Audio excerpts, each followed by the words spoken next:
Actualmente el país está atravesando una inestabilidad política debido a la ineficiencia del actual gobierno.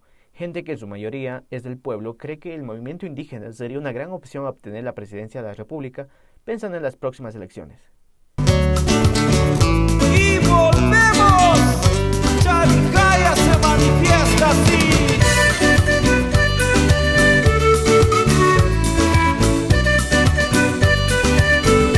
Sí, salgamos de la crisis.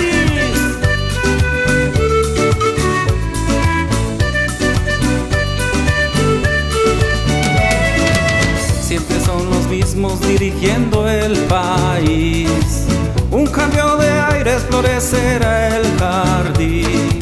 Si quieres El índice de aceptación del movimiento indígena por parte de la gente del pueblo ha crecido inconmensurablemente debido al paro nacional del mes de octubre del año pasado.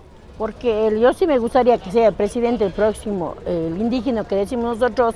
¿Por qué? Porque él nos apoyó mucho en esta huelga, todo que tuvimos para que las cosas no suban.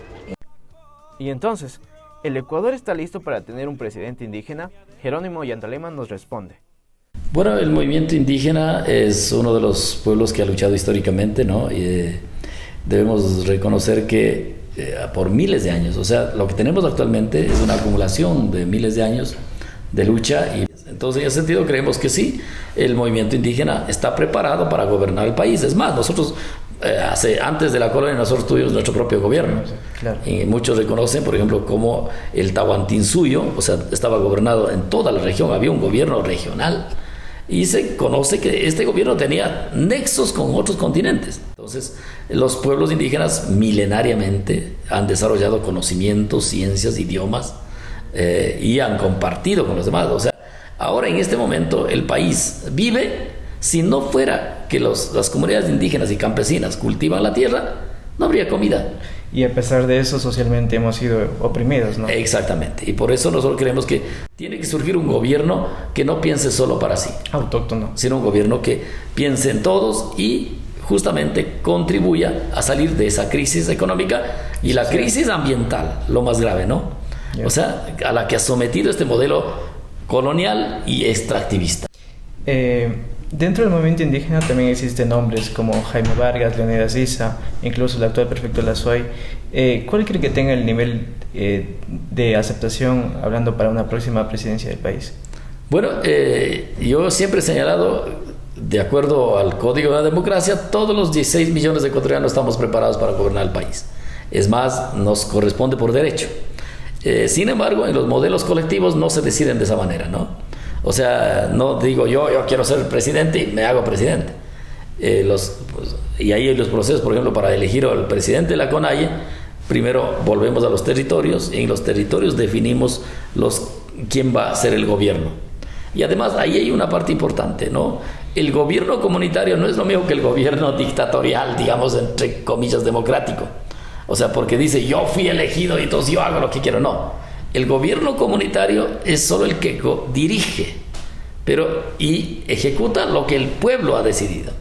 O sea, es todo lo contrario al modelo actual que vivimos, ¿no? Entonces, en ese sentido, nosotros creemos que a la hora de determinar quién nos va a representar para el gobierno, o quiénes nos van a representar, porque fíjate, gobernar un país no es solo del presidente.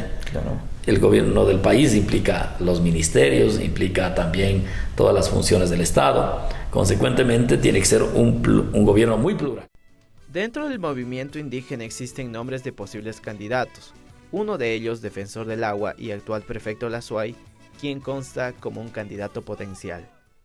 Actualmente el movimiento indígena consta de una gran aceptación ante el pueblo. ¿Cree usted que el Ecuador ya debe tener un presidente indígena? No necesariamente debe ser indígena. Debe ser una persona que haya tenido una formación, un proceso organizativo, venga de abajo, tenga el horizonte clarísimo a dónde transitar, tenga suficiente preparación, coherencia, honestidad intachable, y un compromiso con su pueblo. Y si es indígena, lindo; si es negro, también; si es cholo, igual; si es blanco. Lo que sí deberían aquellas personas que ya han tenido las uñas largas y que han tenido un desastre en su manejo económico o que han sido prepotentes y corruptos, deberíamos ni siquiera acompañarles ni a misa. Actualmente usted consta de una gran aceptación ante el pueblo. ¿Qué necesita Yacu Pérez para lanzarse de candidato a las próximas elecciones?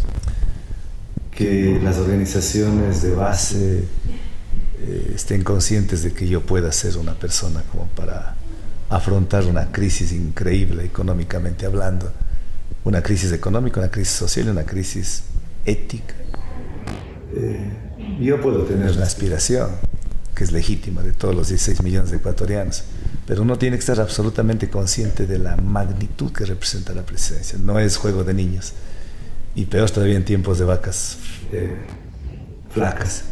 Y para eso es indispensable que las organizaciones, en el caso nuestro de Pachacuti, del Ecuarrunario, de la CONAI, y los sectores sociales se manifiesten si creen que pueda ser una alternativa a la opción. Si no lo es, feliz acá en la prefectura, y cuando salga de la prefectura, más feliz en la cátedra, en las cortes, en la chacra, en el campo con mi pueblo. El movimiento indígena necesita aliarse con algún partido político. Entre ellos, el más sonado tenemos del expresidente Rafael Correa. ¿O cree que el movimiento indígena puede por sus propios medios alcanzar la grandeza y llegar a la presidencia? El movimiento indígena jamás debe aliarse con la derecha corrupta de los socialcristianos, de Creo, y esa derecha que nos vendieron la idea de que era de izquierda no tiene nada Correa. Aliarse con uno de los corruptos, con uno de los personajes más corruptos de la historia, que es Correa, sería el peor error que pueda cometer el movimiento indígena.